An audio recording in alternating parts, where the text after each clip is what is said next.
Cast प्रधान हमारे समाज में अगर किसी स्टार कास्ट की आज सबसे ज्यादा चर्चा हो रही है तो वो है धुरंधर की स्टार कास्ट। आदित्य धर की फिल्म धुरंधर अपने हैरान करने वाले कास्टिंग यानी अलग अलग किरदारों के लिए अभिनेताओं के सिलेक्शन के चलते लगातार चर्चा में है। हालांकि बहुत कम लोगों को पता होगा कि 2 हफ्ते में 250 करोड़ से ज्यादा कमाने वाले इस कहानी की पूरी स्टार कास्ट चुनने में मुकेश छाबड़ा और आदित्य धर को करीब 1.5 साल लग गए। कुछ किरदारों के लिए तो 50 से ज्यादा अभिनेताओं को परखा गया। फिल्म के कास्टिंग डायरेक्टर मुकेश छाबड़ा ने एक समाचार एजेंसी को बताया कि उनका मकसद सिर्फ किरदार भरना नहीं बल्कि दर्शकों की उम्मीदों से खेलना था। उनके मुताबिक आज की ऑडियंस ट्विस्ट चाहती है, सिर्फ कहानी में नहीं चेहरों में भी। यही वजह है कि हर नाम पर महीनों चर्चा हुई, कभी बहस, कभी असहमति, कभी नाम काटे गए तो कभी जोड़े गए। शुरुआती दौर में ओटीटी प्लेटफॉर्म से उभरे चेहरों पर भी गंभीरता से विचार किया गया, लेकिन बाद में टीम ने फिल्म के स्केल को और बड़ा करने का फैसला किया। उन्होंने बताया कि रणवीर सिंह पहले से ही इस प्रोजेक्ट से जुड़े हुए थे, जबकि आर माधवन पहले ऐसे नाम थे जिनसे संपर्क किया गया और उन्होंने बिना ज्यादा देर किए हामी भर दी। इसके बाद हर रोल पर घंटों माथापच्ची चली। क्या अर्जुन रामपाल फिट बैठेंगे? क्या अक्षय खन्ना गैंगस्टर के रूप में दर्शकों को चौंका पाएंगे? क्या संजय दत्त इस दुनिया में घुल पाएंगे?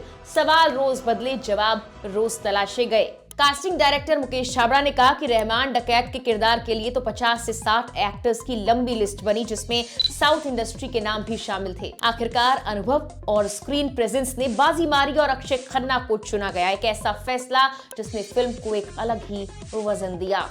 फिल्म की खासियत यही नहीं है, दर्शकों को यह देखकर भी हैरानी हुई कि गौरव गेरा, नवीन कौशिक और दिग्गज अभिनेता राकेश बेदी जैसे चेहरे भी इस सख्त और अंधेरी दुनिया का हिस्सा बने। गौरव गेरा का आलम और नवीन कौशिक का डोंगा, ये दोनों किरदार लंबे ऑडिशन प्रोसेस का नतीजा है। यहाँ तक कि आलम के लिए सुनील ग्रोवर का नाम भी कभी गंभीरता से सोचा गया था।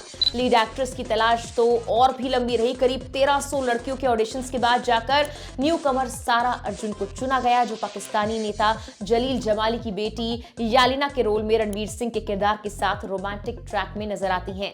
गुप्तचर अभियानों, जियोपॉलिटिक्स और आतंक से जुड़े बड़े घटनाक्रमों, कंधार विमान अपहरण, 2001 संसद हमला और 26/11 मुंबई हमलों की पृष्ठभूमि में बनी धुरंधर ने रिलीज के बाद घरेलू बॉक्स ऑफिस पर 250 करोड़ से ज्यादा की कमाई कर ली है। लेकिन कमाई से ज्यादा चर्चा उन किरदारों की है जिनमें बड़े और जाने पहचाने सितारे बिल्कुल अलग ही अवतार में नजर आए। रणवीर सिंह का अंडरकवर एजेंट हमजा अली मजारी हो या आर माधवन का शांत लेकिन खतरनाक भारतीय स्पाई मास्टर अजय सानियाल, सख्त पाकिस्तानी पुलिस अफसर चौधरी असलम के रूप में संजय दत्त हो या फिर अक्षय खन्ना का रियल लाइफ गैंगस्टर रहमान डकैत, हर कास्टिंग एक रिस्क भी है और सरप्राइज भी। अर्जुन रामपाल का आईएसआई मेजर इकबाल, जो आतंकी इलियास कश्मीरी से प्रेरित बताया जा रहा है, फिल्म के सबसे चौंकाने वाले चुनावों में से एक है। आदित्य धर के साथ ये उनकी दूसरी फिल्म है। उनके मुताबिक आदित्य की सबसे बड़ी ताकत यह है कि उनकी सोच साफ होती है और फैसले लेने वालों की भीड़ नहीं होती।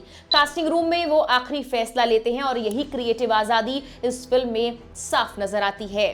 मुकेश छाबड़ा के लिए धुरंधर सिर्फ एक और फिल्म नहीं है। उन्होंने कहा कि वो इसे उस श्रेणी में रखते हैं जहां गैंग्स ऑफ वासेपुर, काय पोचे और बजरंगी भाईजान जैसी फिल्में आती हैं, जहां काम को लेकर मिलने वाला प्यार असाधारण होता है।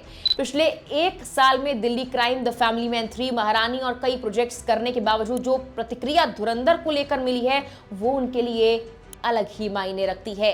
अब कहानी यही खत्म नहीं होती। धुरंधर पार्ट 2 रिवेंज पहले ही अनाउंस हो चुकी है और 19 मार्च 2026 को रिलीज के लिए तैयार है। साफ है कि अगर पहला पार्ट सरप्राइज था तो अगली किस्त में दर्शकों को और भी बड़े झटके मिलने वाले हैं।